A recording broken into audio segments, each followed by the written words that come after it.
Bollywood silver screen presenting the last man on the earth. इस कहानी की शुरुआत में हमें फिल नाम के एक आदमी को दिखाया जाता है जो अकेला ही गाड़ी से एक शहर से दूसरे शहर लगातार सफर कर रहा होता है। उसके पास एक मैप भी है। जब भी वो किसी शहर से निकलता है तो उस शहर के नाम के आगे मैप पर क्रॉस का निशान लगा देता है। हमें सड़कों पर चारों तरफ दिखाया जाता है जहां पर कोई भी नहीं है। पूरी दुनिया ऐसा लगता है कि सुनसान हो गई है। दरअसल आज से 2 साल पहले एक वायरस फैला था और उसके बाद पूरी तरह से इंसान खत्म हो गए और अब यहाँ पर सिर्फ फिल है और वो ट्रैवल इसीलिए कर रहा है ताकि वो किसी और इंसान को अपने साथी को ढूंढ सके। लेकिन लगभग हर एक शहर घूमने के बाद भी उसे वहां पर कोई नहीं मिलता। फिल की एक आदत होती है, वो जिस भी शहर से निकलता है वो उस शहर की किसी खास चीज को अपने साथ रख लेता है। साथ ही उस शहर में एक मैसेज लिख देता है कि मैं ट्यूसान में हूँ, अगर कोई जिंदा है और इस मैसेज को पढ़ रहा है तो मुझसे मिलने के लिए ट्यूसान शहर में आ जाए। इसके बाद वो अपने शहर वापस आ जाता है। अब यहाँ कोई भी नहीं है, इसीलिए वो शहर के सबसे बड़े घर को अपना घर बना लेता है। यहाँ पर वो बेशकीमती पेंटिंग्स भी लाता है जो वो चुरा कर लाया है। दरअसल अब उसे रोकने वाला इस दुनिया में कोई भी नहीं है, इसीलिए फिल के मन में जो भी आता है वो सारे काम करता है। फिल ने यहाँ पर कुछ दोस्तों को भी बना रखा है जो कि कोई इंसान नहीं बल्कि फुटबॉल है। उसने बॉल के ऊपर फेस बनाकर उनसे बात करने की प्रैक्टिस कर ली है और अब वो इन्हीं को अपना दोस्त समझता है। लेकिन 5 महीने बीत जाने के बाद वो बहुत ज्यादा फ्रस्ट्रेट हो जाता है। उसका घर एक कबाड़ खाना लगता है, उसे जिंदगी में कुछ भी अच्छा नहीं लगता। इसीलिए वो तय करता है कि वो अपनी गाड़ी को एक बड़ी चट्टान से टकरा देगा और जब वो ऐसा करने जा रहा होता है तभी उसे धुआं दिखता है और वो समझ जाता है कि अगर वहां पर धुआं है तो कोई ना कोई इंसान वहां पर होगा। दरअसल वो किसी लड़के को नहीं बल्कि किसी लड़की को ढूंढ रहा है ताकि उसकी सारी जरूरतें पूरी हो सके।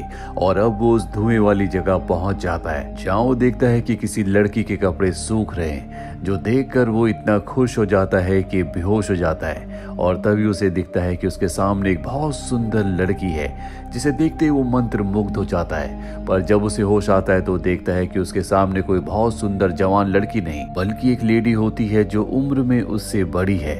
ये देखकर वो डिसअपॉइंट होता है। वो लेडी बताती है कि मैंने तुम्हारा मैसेज कई शहरों में देखा था, इसीलिए मैं ट्यूशान तुमसे मिलने के लिए आई हूँ। और अब फिल उसे अपने घर ले जाता है जहाँ पहुंचकर वो देखती है कि उसने अपने घर को कबाड़ खाना बना रखा है। साथ ही यहाँ पर बहुत सारी पेंटिंग्स है जो इलीगली वो यहाँ पर ले आया है, जो देखकर उस लेडी को जिसका नाम कैरल है बिल्कुल भी अच्छा नहीं लगता। वो फिल से कहती है कि तुम्हें ऐसा नहीं करना चाहिए। फिल कहता है कि इस दुनिया में हमारे अलावा कोई भी नहीं, हम जो चाहे वो कर सकते हैं। और अब वो लेडी वापस चली जाती है।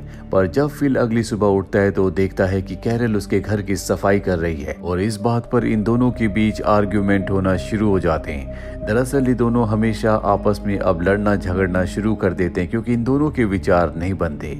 फिल अपने बॉल दोस्त के पास जाता है और कैरल की शिकायत करता है कि वो हमेशा रोका टोकी करती है, मुझे वो बिल्कुल पसंद नहीं है। और फिल की परेशानियां तब बढ़ना शुरू हो जाती है जब कैरल उसी के पास वाले घर में रहने के लिए अपना सामान लेकर इस जगह आ जाती है। हालांकि फिल उसे ऐसा करने से मना करता है पर वो उसकी बात नहीं मानती।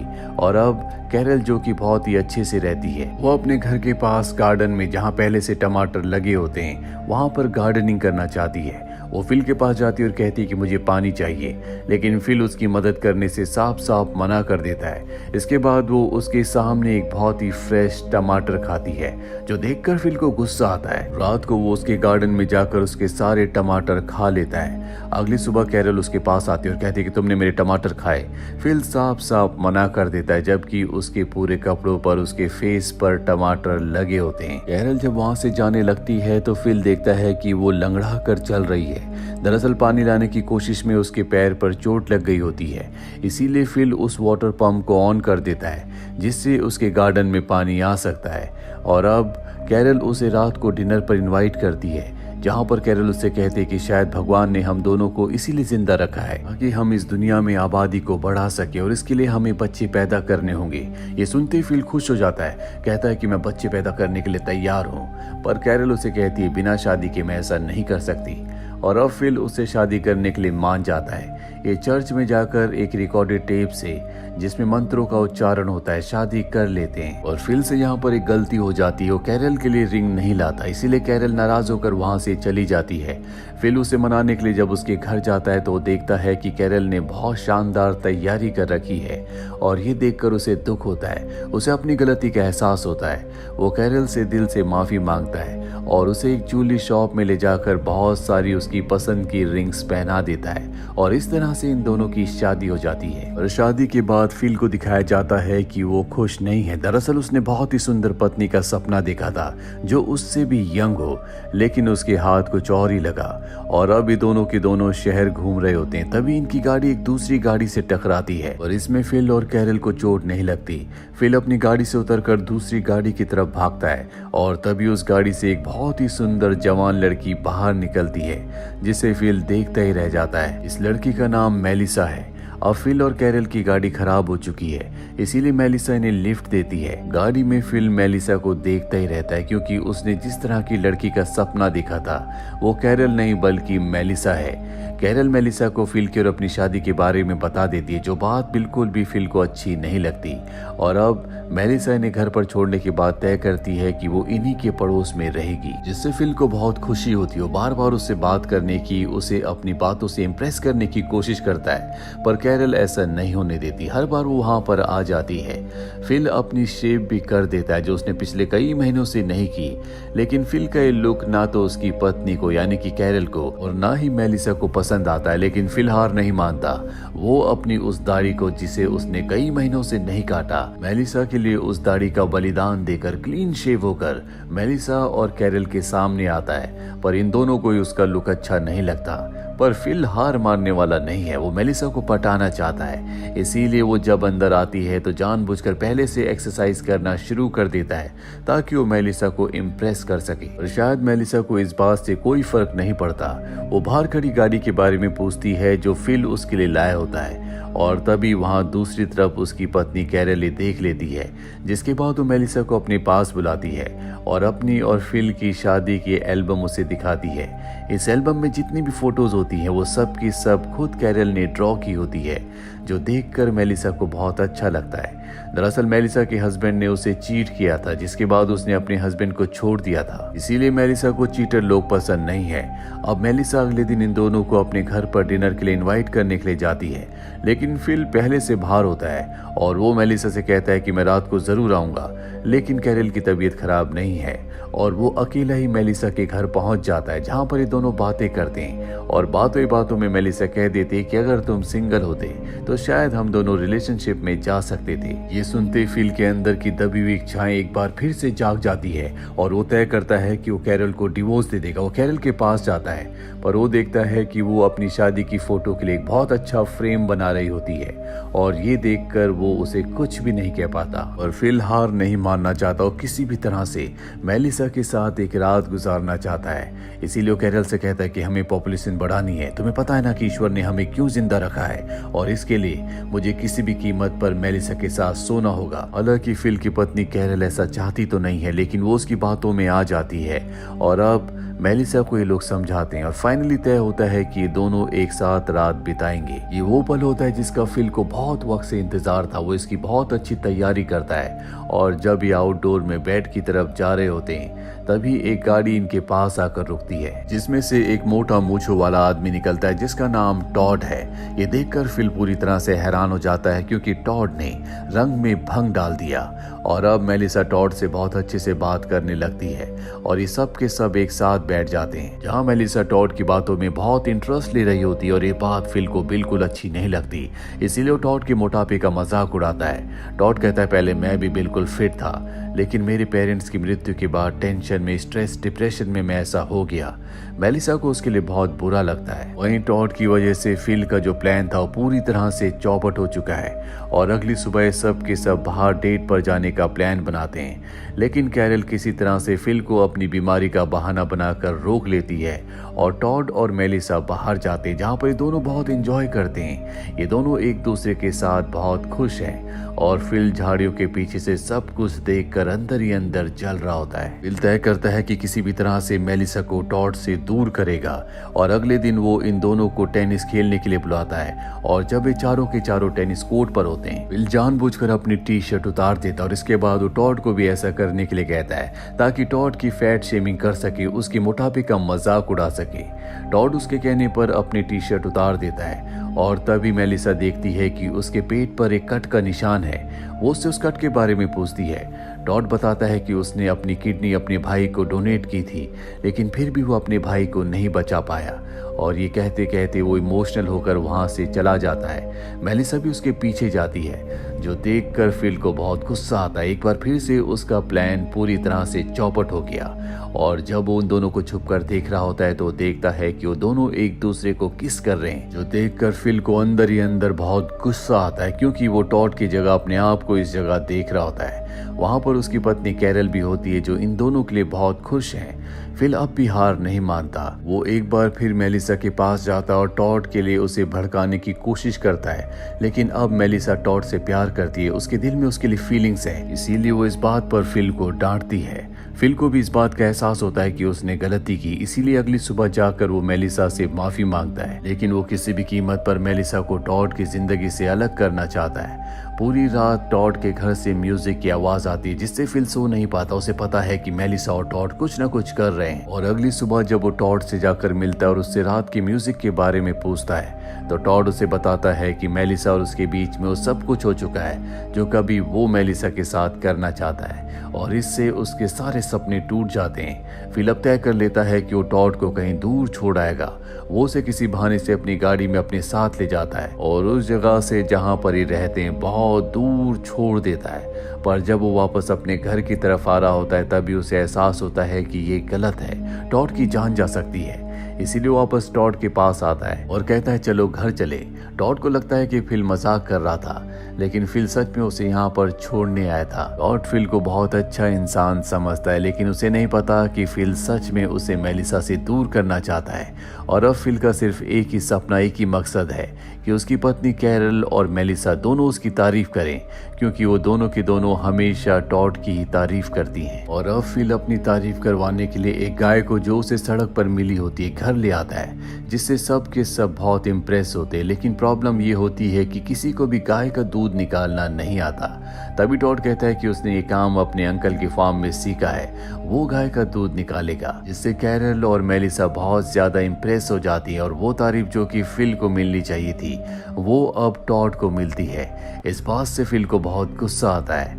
अब एक दिन जो गाय होती है वो कैरल के घर में घुस जाती है। हालांकि फिल और कैरल की शादी हो चुकी है, लेकिन अब भी अलग अलग घर में रहते हैं। और गाय के घर में घुसने के बाद कैरल फिल के साथ उसी के घर में रहने के लिए आ जाती है। अब जब ये दोनों एक ही घर में एक ही छत के नीचे रहना शुरू कर देते हैं तो इनके झगड़े, इनके आर्गुमेंट्स बहुत ज्यादा बढ़ जाते हैं। एक दिन कैरल फिल से कहती कि जाओ और सामान लेकर आओ, और जब वो सामान लेने जाता है तभी वो देखता है कि सामने से दो लड़कियां आ रही हैं, जिन लड़कियों ने फिल का मैसेज देखा था और उसी मैसेज को देखकर वो इस शहर में आ गई थी।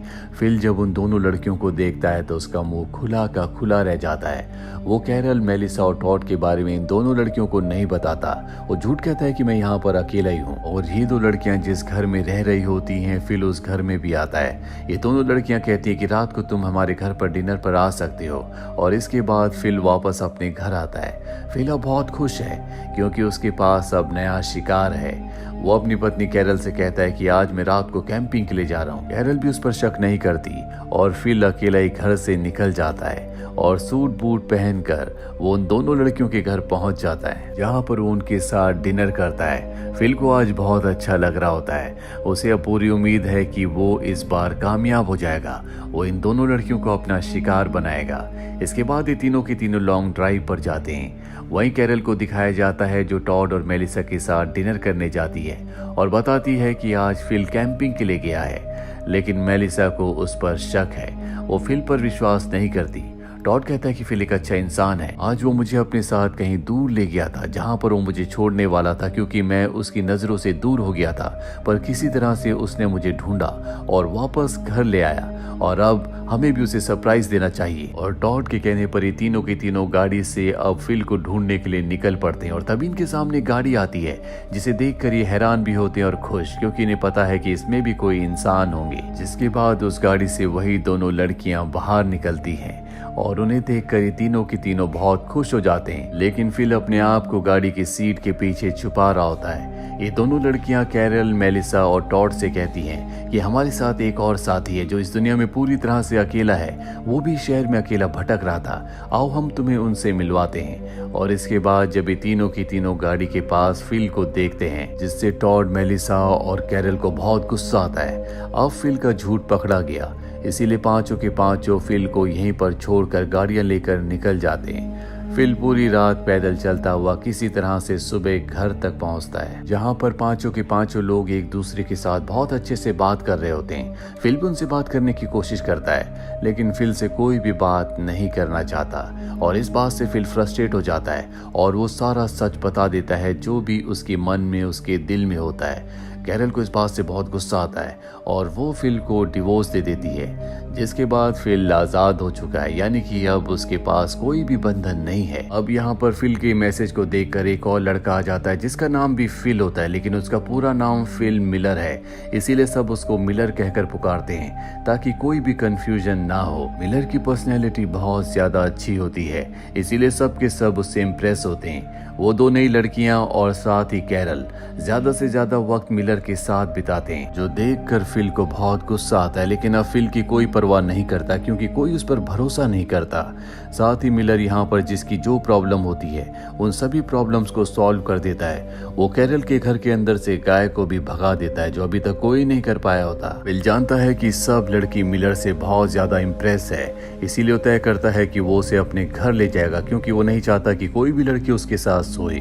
और वो मिलर को अपने घर ले आता है। घर पहुंचने के बाद जब मिलर अपनी शर्ट उतारता है तो फिल उसकी बॉडी देखते ही रह जाता। उसकी फिजिक बहुत ही अच्छी होती है और यहाँ पर अब फिल भी तय करता है कि वो वर्कआउट करेगा। वो एक्सरसाइज करना शुरू करता है, लेकिन बॉडी बनाना 1-2 दिन का खेल नहीं है। यहाँ पर उन दो नई लड़कियों में से एक लड़की भी आती है जो फिल की बॉडी का मजाक उड़ाती है। वहीं हमें मेलिसा को दिखाया जाता है जो मिलर की कचरा साफ करने में मदद करती है। तो देखने के बाद टॉड को गुस्सा आता है और मेलिसा से उसकी लड़ाई हो जाती है। दरअसल यहाँ पर सब के सब मिलर से, उसकी बॉडी से बहुत ज्यादा इम्प्रेस है, इसीलिए सब उसके लिए गिफ्ट्स लेकर जाते हैं, लेकिन वो सिर्फ कैरल के गिफ्ट को एक्सेप्ट करता है। अब रात को सब के सब बाहर आग जलाकर बैठे होते हैं, जहाँ फिल सबसे कहता है कि मैं सबसे पहले इस जगह पर आया था, मैंने मैसेजेस सबके लिए छोड़े थे, इसीलिए हम यहाँ पर इकट्ठे हुए, इसीलिए इस ग्रुप का लीडर प्रेसिडेंट मैं हूँ। और खुद को प्रेसिडेंट ऐलान करने के बाद वो यहाँ पर मिलर के ऊपर हुक्म चलाने की कोशिश करता है, लेकिन अब यहाँ पर तय किया जाता है कि प्रेसिडेंट के लिए यहाँ पर वोट होंगे और सब के सब वोट जो कि लड़कियों के होते हैं वो मिलर को जाते हैं और इस तरह से मिलर इनके ग्रुप का लीडर प्रेसिडेंट बन जाता है। इसके बाद फिल के अंदर जो मिलर के लिए गुस्सा था वो और भी बढ़ जाता है। एक रात को मिलर के कमरे से उसे कैरल की आवाजें आती हैं और ये आवाजें सुनने के बाद वो हताश होकर बाहर आ जाता है, जहाँ टॉड पहले से बैठा होता है और भी फिल की परेशानी को समझता है, क्योंकि वो भी इस परेशानी से परेशान है, क्योंकि वो जानता है कि मेलिसा मिलर से बहुत ज्यादा इम्प्रेस है और अब ये दोनों तय करते हैं कि ये किसी भी कीमत पर मिलर से छुटकारा पाएंगे। अगली सुबह फिल टॉड को कहता है कि हम मिलर को यहाँ से कहीं बहुत दूर छोड़ आएंगे ताकि वो कभी घर वापस ही ना आ पाए। और उसका ये प्लान सुनने के बाद उसे याद आता है कि एक दिन फिल भी उसे अपने साथ यहाँ से बहुत दूर ले गया था, जहाँ पर उसने उसे छोड़ दिया था। हालांकि बाद में आकर उसने कहा था कि वो मजाक कर रहा है, पर टॉड को अब समझ में आ जाता है कि वो मजाक नहीं था, बल्कि वो टॉड को सच में वहाँ पर छोड़ना चाहता था। इसीलिए टॉड इस जगह से निकल जाता है। फिल जब वापस अपने घर आता है तो मिलर उसे कहता है कि मैं तुम्हारा घर छोड़ रहा हूँ, क्योंकि अब वो कैरल के साथ शिफ्ट हो रहा होता है और ये जानने के बाद फिल अंदर से पूरी तरह से आग बबूला हो जाता है। साथ ही उसे एहसास होता है कि कैरल से उसे प्यार है, क्योंकि कैरल वो लड़की थी जो उसे समझती थी, हर सिचुएशन में उसका साथ देती थी। इसीलिए कैरल को मनाने के लिए वो फ्लावर्स लेकर जाता है, और कैरल साफ साफ मना कर देती है क्योंकि उसे फिल पर विश्वास नहीं है। रात को जब ये सब के सब अंधेरे में बैठे होते हैं, तभी कैरल सबको बताती है कि मिलर ने इलेक्ट्रिसिटी का इजाद कर लिया है, यानी कि यहाँ पर इलेक्ट्रिसिटी नहीं होती, और उसने एक ऐसा बल्ब बनाया है जिसे सोलर से चार्ज करके जलाया जा सकता है। मिलर सबको बल्ब जलाकर दिखाता है, लेकिन फिल जानबूझकर उसे गिराकर तोड़ देता है और सबसे कहता है कि उससे गलती से ऐसा हुआ। लेकिन सब जानते हैं कि फिल ने जानबूझकर किया है, और मिलर जो कि अब सबका लीडर है, वो अनाउंस करता है कि फिल अब यहाँ पर नहीं रह सकता, उसे इस शहर को छोड़कर जाना होगा। ये सुनने के बाद फिल अपने घर आता है और दरवाजों को बंद करने के बाद वो दरवाजों के पीछे फर्नीचर को लगा देता है ताकि कोई भी उसे घर से इस शहर से ना निकाल सके। कैरल उसके दरवाजे के पास आती है और उसे मनाने की कोशिश करती है, लेकिन फिल बाहर आने से साफ साफ मना कर देता है। कुछ देर बाद फिल को गाने की आवाज आती है, और जब वो दरवाजा खोलकर बाहर आता है तो वो देखता है कि सब उसके लिए गाना गा रहे हैं, जो सुनने के बाद फिल को बहुत खुशी होती है। उसे लगता है कि सब ने उसे माफ कर दिया, और तभी मिलर पीछे से उसके ऊपर हमला करके उसे बेहोश कर देता है, और जब उसे होश आता है तो सुबह हो चुकी होती है। उसके हाथों को पूरी तरह से बांधा हुआ होता है। वो एक गाड़ी के ऊपर होता है, जो गाड़ी चल रही होती है, और इस गाड़ी को मिलर चला रहा होता है, जो उसे एक बहुत दूर इलाके में बीहड़ में बंधा हुआ छोड़ देता है। वहां से जाने से पहले वो उसके लिए वहां पर 3 दिन का खाना पानी भी रखता है, और कहता है कि अगर तुमने ट्यूसान में शहर में वापस आने की कोशिश की तो मैं तुम्हें मार दूंगा। और इसके बाद वो गाड़ी से उस जगह से निकल जाता है। फिल यहाँ पर पूरी तरह से अकेला है। 3 दिन का खाना उसका जल्दी खत्म हो जाता है, और 3 दिन के बाद जब उसके पास खाना नहीं होता तभी एक गाड़ी आती है जिसमें कैरल होती है। दरअसल वो उसके लिए यहाँ पर खाना लेकर आई है। फिल की हालत बहुत ज्यादा खराब होती है। फिल को अपनी गलती का भी एहसास होता है। उसे एहसास होता है कि कैरल ही उसका सच्चा प्यार है। कैरल भी जब फिल की ऐसी हालत देखती है तो वो तय करती है कि वो यहीं पर फिल के साथ रुक जाएगी। वो फिल से कहती है कि मैं मिलर के साथ नहीं रहना चाहती। वो एक ऐसा इंसान नहीं है जिसके साथ रहा जा सके। वो कभी भी किसी की भी जान ले सकता है, और अब मैं तुम्हारे साथ ही रहूंगी। और इसके बाद ये दोनों के दोनों उस गाड़ी से, जिस गाड़ी से कैरल यहाँ पर आई थी, एक अनजान सफर की तरफ निकल पड़ते हैं। और इसी के साथ ये वेब सीरीज, ये सीजन यहीं पर खत्म हो जाता है। उम्मीद करते हैं कि ये कहानी आपको पसंद आई होगी।